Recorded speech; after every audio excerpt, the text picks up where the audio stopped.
everyone, welcome to my channel. Today, I will bring you to experience the city of Milan in Italy. Milan, the power city heart of northern Italy, is a city where ancient roads whisper secrets beneath skyscrapers and Renaissance masterpieces coexist with cutting-edge fashion, often overshadowed by Rome's imperial grandeur or Renaissance romantic canals. Milan stands out for its resilient reinvention, from a chaotic settlement to a powerhouse of art, industry, and intrigue.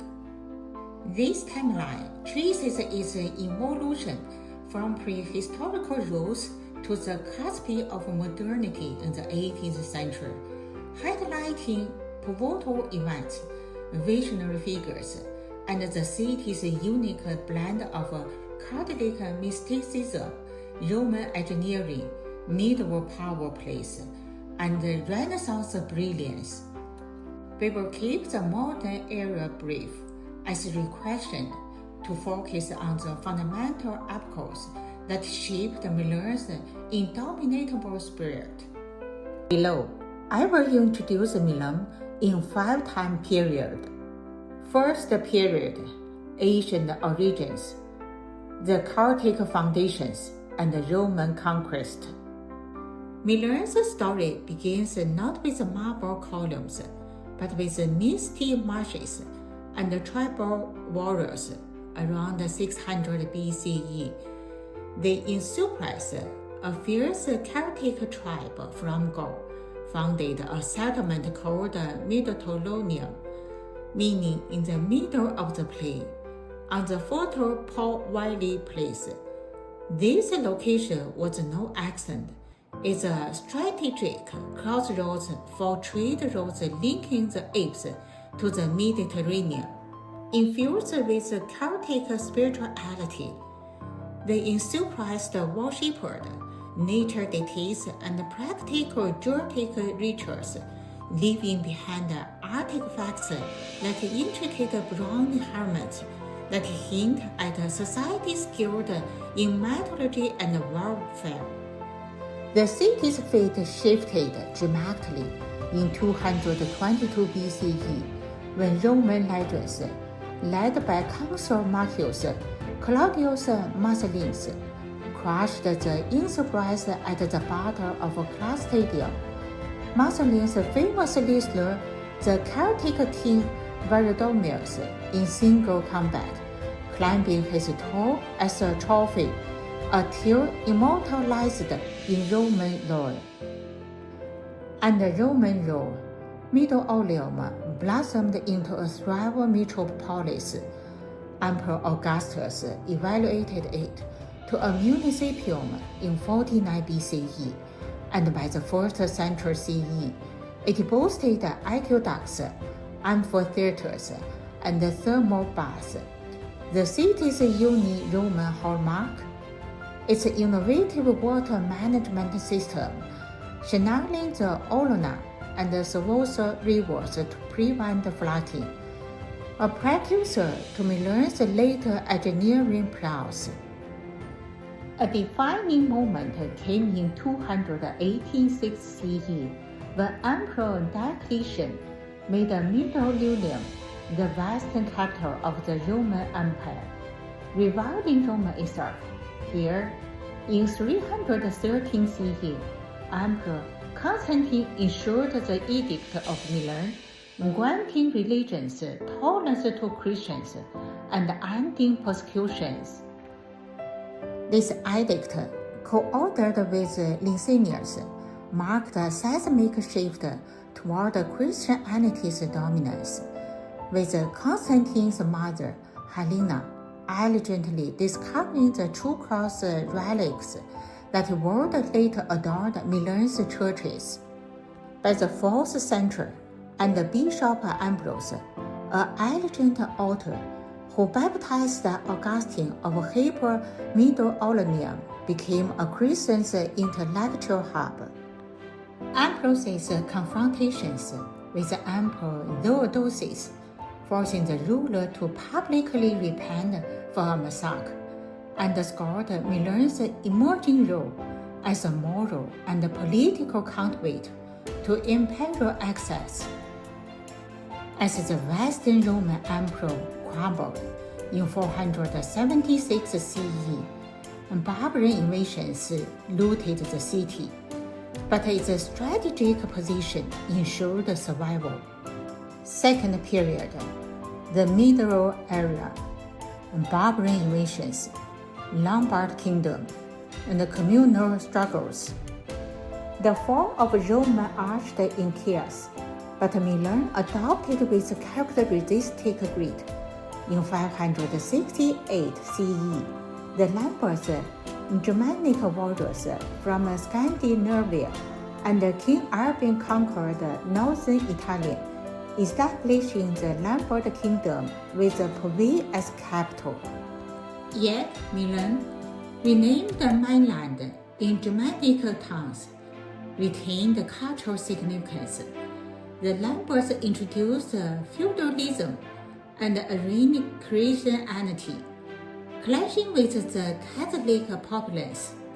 Queen Theodolinda, a Brazilian princess who converted to Catholicism around 590 CE, bridged this divide by commissioning the Basilica of St. Giovanni in Monza, housing the icon, a relic site to contain a nail from a crescent crucifixion.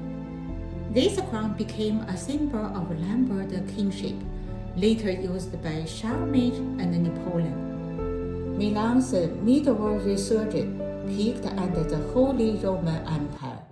In 774 CE, Charlemagne defeated the last Lombard king, Desiderius, at the Battle of Pavia, incorporating Lombardy into his realm.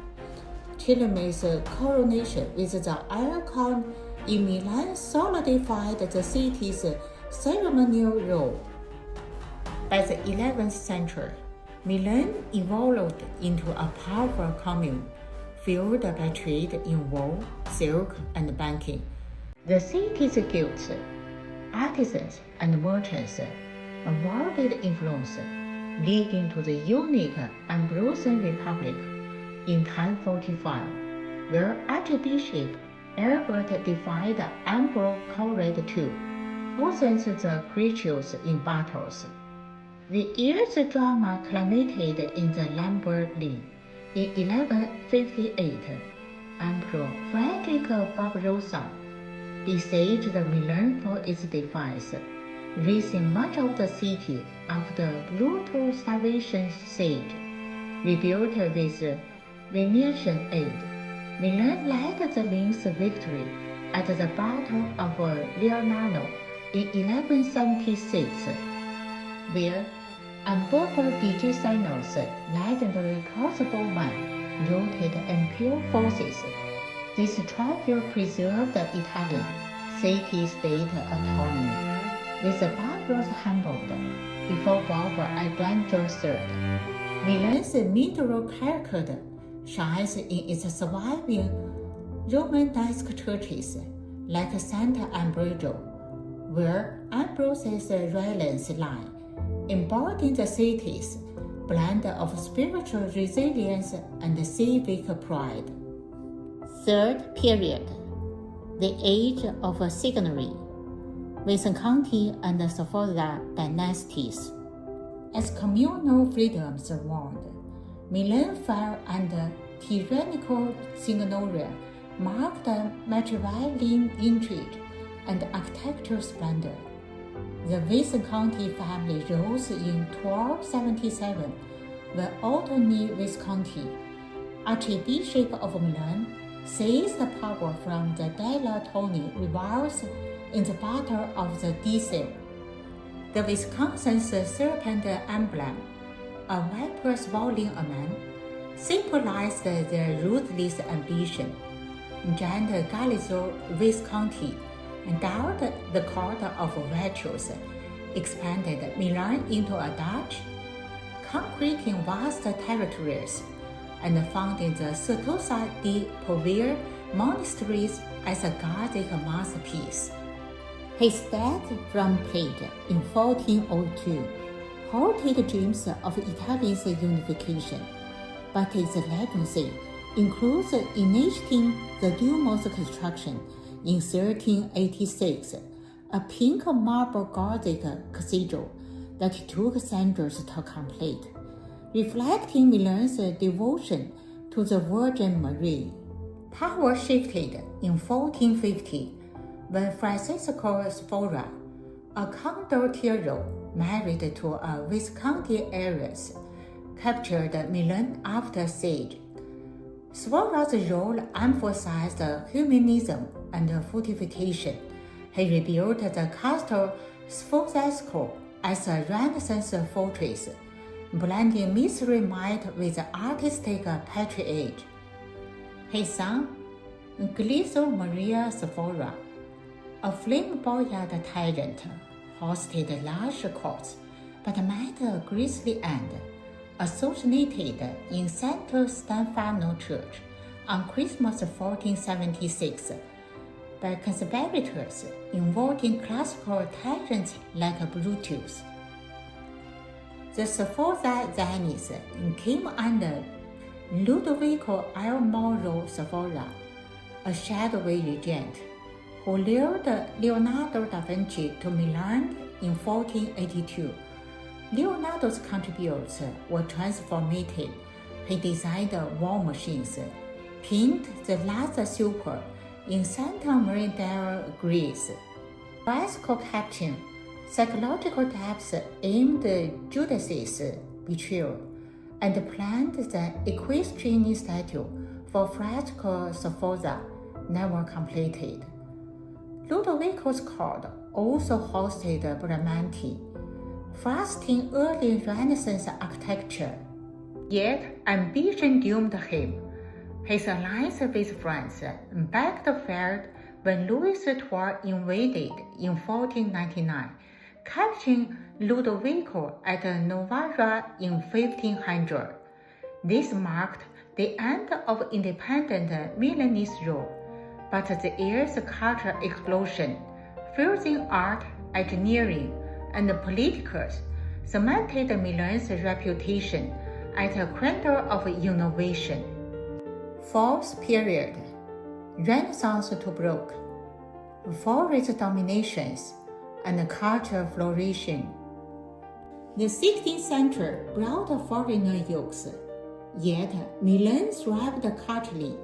Spanish Habsburgers ruled from 1535 after the Battle of Povere, where Emperor Charles V defeated French King Francis I, capturing him personally. Spanish Milan saw the rise of the Inquisition and economic stagnation, but also architectural gems like the Biblioteca Ambrosiana, founded in 1607 by Cardinal Federico Borromeo, a vast library housing Leonardo's Codex Atlanticus. Plague struck in 1630, immortalized in Alexandra Mazzoni's The Betrothed, killing a third of the population. Archbishop Carlo Borromeo heroically ministered to victims, establishing lazarettos and processions that shaped Milan's pious tradition. By 1714, after the War of Spanish Succession, Austria's Habsburgs took control, ushering in elected reforms. Maria Theresa modernized administration, building a Teatro alla Scala in 1778, a new classical opera house that premiered works by Mozart. Her son Joseph II secularized monasteries and promoted education, though his radicalism sparked unrest. By 18th century closed with Napoleon's invasion in 1796, ending Austria's role at the Battle of Lodi. Milan became capital of the Cisalpine Republic, with Napoleon crowned King of Italy in the Dome in 1805, using the icon a nod to its ancient symbolism. Fifth period, a brief nod to modernity. 19th century onward. Post-Napoleon, Austria regained Milan until the Resurgent unification in 1861.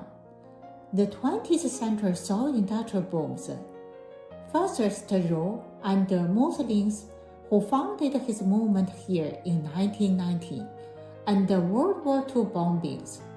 Today, Milan dazzles as a global fashion capital, home to Armani and Prada, financial hub with the Borsa Italiana, and the cultural icon with the AC Milan and the inter-football rivalries. Yet it still remains rooted industry. Stored navigational canals, echoes of Leonardo's designs, or gaze at Dumo's spires, a timeless testament to resilience. Milan's timeline reveals a city forged in conquest, reborn in art, and ever-evolving, a metropolis where the past isn't buried, but woven into the fabric of progress. Thank you for joining me to explore the Milan in Italian. If you like, please follow, subscribe, and share it. See you next episode.